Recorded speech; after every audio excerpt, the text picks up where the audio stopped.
الله فيك. وننتقل وإياكم مشاهدينا الكرام مع القرآن ومع صحبة القرآن إلى القارئ الثالث في هذه الحلقة، تور مودي من إندونيسيا.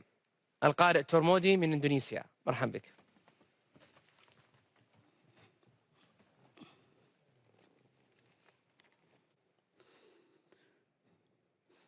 أعوذ بالله من الشيطان الرجيم.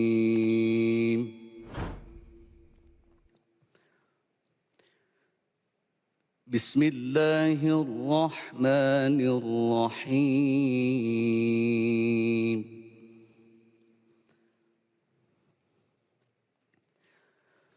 الرحمن علم القرآن،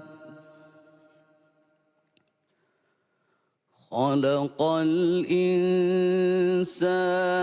علمه البيان.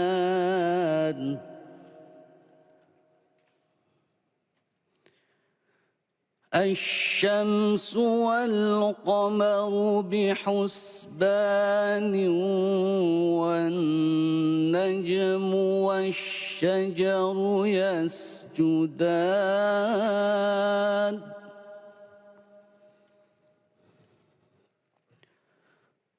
والسماء رفعها ووضع الميزان ألا تطغوا في الميزان.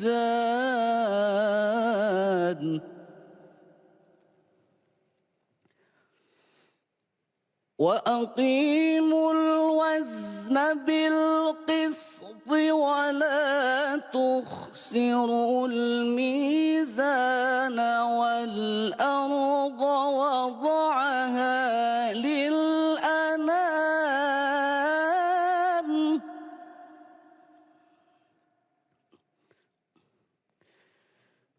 فيها فاكهة والنخل ذات الأكمام،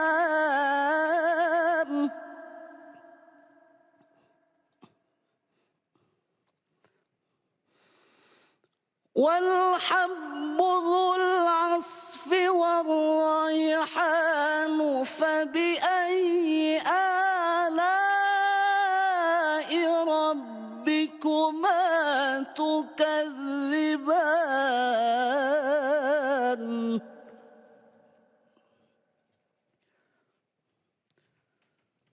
خلق الإنسان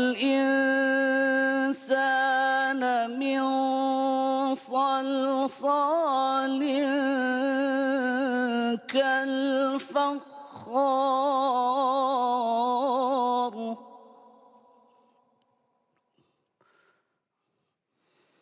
وخلق الجان من مارج من نار.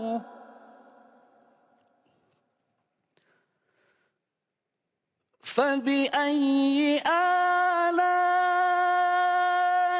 ربكما تكذبان. رب المشرقين ورب المغربين،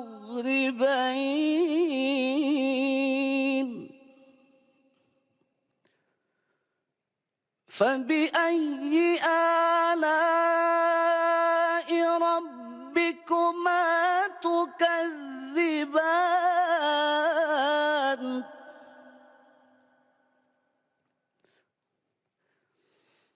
مرج البحرين يلتقيان، بينهما برزخ لا يبغيان.